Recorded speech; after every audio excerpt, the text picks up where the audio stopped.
Alright, that was let's be honest, a relatively simple episode, but a fairly good one nonetheless. I mean, like, you can't really match last week with all the stuff that we got from every contestant, just about, and it being 2 hours, yeah. So, I have to admit that, first half of the episode or so was kind of misleading, but I'll get back to that because it ended up focusing on the brawn and the brain tribes, which is what we would have expected based on the preview and everything we saw in the previous episode. And then, of course, Beauty loses the challenge. But getting back to that, like I said, what we got from those tribes was fairly interesting because obviously we wanted to know what the heck was going to happen with Spencer and his relation with the girls. And it's interesting how the episode didn't really give us a clear picture on that because on the one hand, I think that black chick, Tasha, mentioned that, formed the alliance against him, but later they're all complaining about Jatia again, although that was in preparation with the challenge. But let's be honest, the only one who really wanted to do that was Tasha. Yeah, that was ridiculous. Guys, you're down 2 members here, and you're like, oh, I want to decorate the shelter with what? Oh, I want to get a drink of water.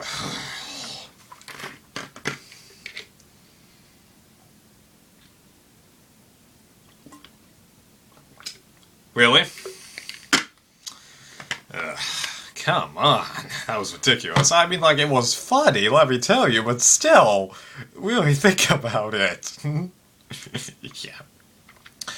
And as for the Braun tribe, as of right now, it's really just the Tony show, because everybody else so far has been basically one-dimensional, and that they're all just trying to, work out the situation with Bravely the Elements, because for the first time in many seasons we're seeing people struggle, because, like, well, One World and Philippines did touch on this, because One World did have a little bit of crazy weather, but as Colton mentioned in his Blood vs. Water AfterBuzz video, it actually rained once, so the one time that they got, the rain was just crazy.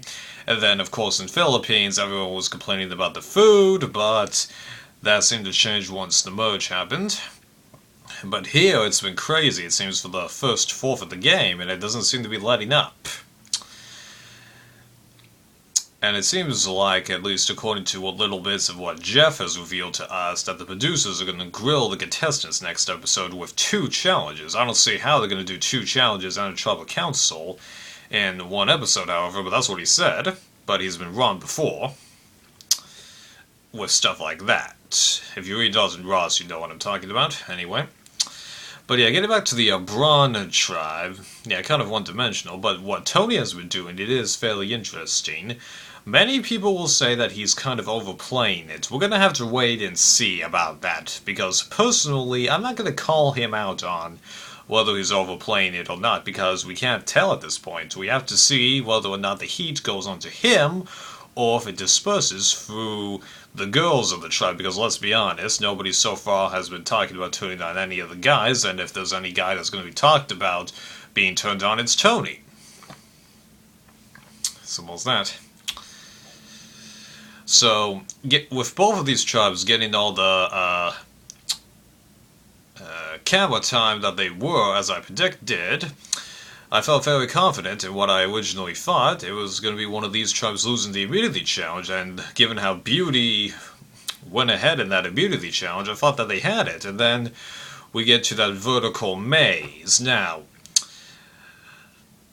I personally think that maze is actually fairly easy to figure out, because it's not too much different from the challenges, that involved the one person being in the ball cage, directing the 4 blindfolded people for the table maze, or what they did in the South Pacific, Blood vs. Water duels, and in Survivor Marquesas, where people use various levers or pulleys to maneuver the ball across the shifting maze. All that's easy to figure out, but it's real tough to execute. And LJ and Jeremiah just couldn't figure out the yank it to get the ball over the skip thing or into the skip thing. I forget what it is they were trying to do, because it seemed like the mazes had a point where one, you first wanted to get the ball into the middle portion, and then another one where you wanted to get it over. And then I actually saw a confession video where Morgan was actually talking about the challenge, and she's just like, well, LJ and Jeremiah just screwed it up for us. I mean, like, I was fine doing my part of the challenge. Do you realize that you just had to catch the last bit of water and walk 5 feet and pour it into a pail, okay? You did far less than what everyone else had to do because you're the last in the chain. You have the least responsibility.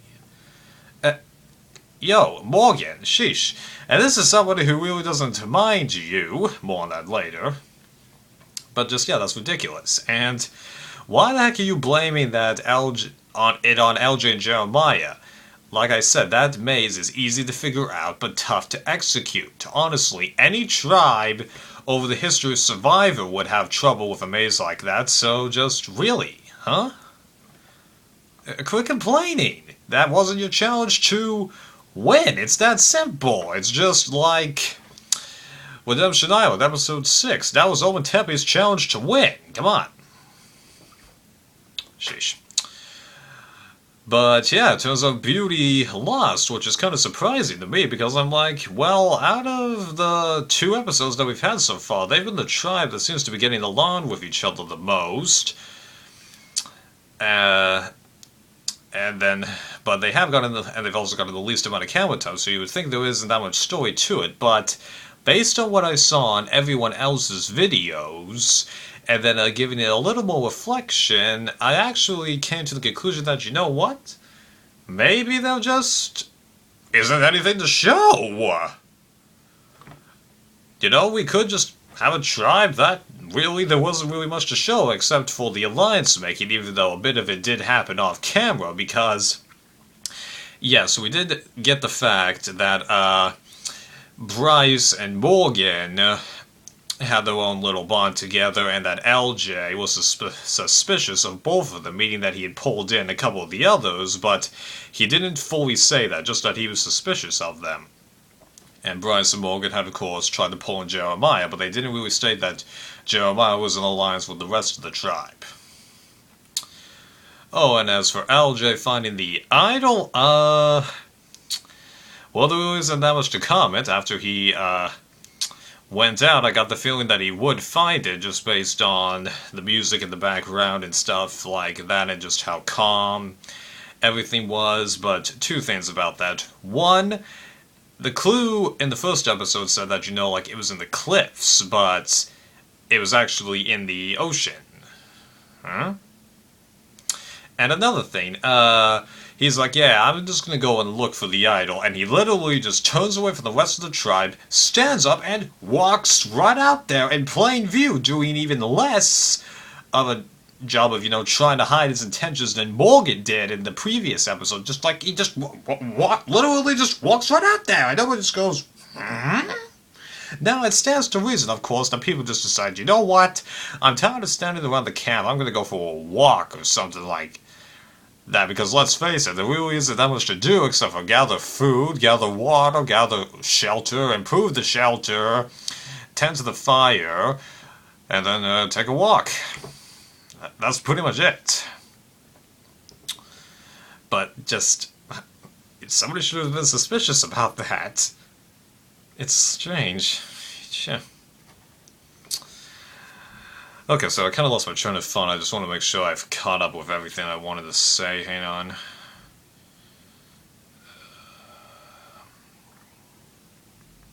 Yeah, I think I've done fine. Alright, so basically, it came down to, can Bryce or Morgan get Jeremiah to flip over to their side and get rid of Alexis? Originally, I wasn't too sure about how I wanted him to really flip, because I didn't think that there was that much to Alexis, but we haven't gotten that much camera time per member of the Beauty Tribe, as I kind of already mentioned. And then Bryce kind of started to blow his chances of really staying in it, because when all of them got to Tribal and Bryce giving those crazy speeches like, oh, I'm the beautiful person kind of thing, and then just how he's honest about how the tribal dynamics go, I just buried my hand like this. I'm like, dude, you just dug your own grave, buddy. And I was surprised that the Foursome Alliance still decided to split the vote, because after that speech, really? Come on, that was ridiculous. So when he ultimately got voted out, I was like, yeah, that's no big surprise after that speech, dude. You blew your chance there, buddy. Big time. Really? Oh yeah, I meant to kind of talk about Morgan being a kind of annoying. Like with Bryce, she did seem to have a couple of, I don't know, what's a good word for it, not arrogant moments, which is kind of what Bryce was having, snobbish moments? I can't think of a good... snappy moments! There we go! Yeah. A tad bit of snappy moments at, like, the tribal council, but if you compare her to Bryce, he completely overshadowed her. So just... I'm not saying that she's perfect by any means, she's not, but... just in comparison to what Bryce did this episode, I think we can ignore that. And then Steven on Rob Sesternino's Know-It-Alls vid made an interesting comment about how Bryce getting ostracized and then voted out by the rest of the tribe, and he wanted to know, does the fact that he's black and gay, thank you Steven, have anything to do with it? On the surface, I really don't think that was anywhere on the playing card, because, well, traditionally in Survivor, there has really only been like a one black male per an entire season. There have been exceptions, but mostly it's just one black male. And never once, to my knowledge, have they been, ostracized really because they were black. The same thing goes for the gay contestants that I can remember on this show, although a few remarks have been thrown in there related to, like, Hash, but that was coming. I mean, like, it might have factored into their minds a little bit, but... I don't know, after that speech, I don't really blame them. And I'm not trying to hate on him, I am trying to state that Rob's response to Steven's question is correct. I just don't think I did the greatest job of that. Moving on. Anyway. So that pretty much finishes the episode up, I think. Sheesh, this vid's 2/3 as long as the previous one. I just had a lot to talk about, I guess.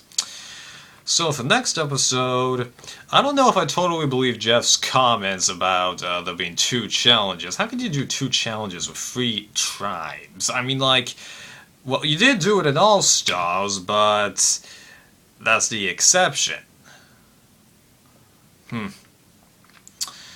So I'm really hoping that Braun loses, because I just feel like that would make the playing field a lot more even though, of course, that does make the tribes go back to where they were in All-Stars, 4 on Saboga, 5 on Shapiro, 5 with Mogo Mogo. But I just want to see some dynamic happen on that area also, because even though I'm not completely against this, it's a tiny bit of a disadvantage to us if there's one tribe in the 3-tribe situation that wins every immunity challenge before they go down to 2 tribes, because then we don't totally see where everybody stands with pretty much everybody. But I'm not above seeing any of the other tribes lose either, although if Beauty loses, I don't think it's going to be that interesting, to tell you the truth, because I'm not really seeing that much that Morgan can do to really save herself unless LJ decides to change something up, but I don't think he will. And, Yeah, I think that just about sums it up, minus my tiny bit of a complaint to CBS with not getting the after show video up. Come on, everybody else got their video uploaded, and I'm recording this just under 24 hours after the episode aired, so come on.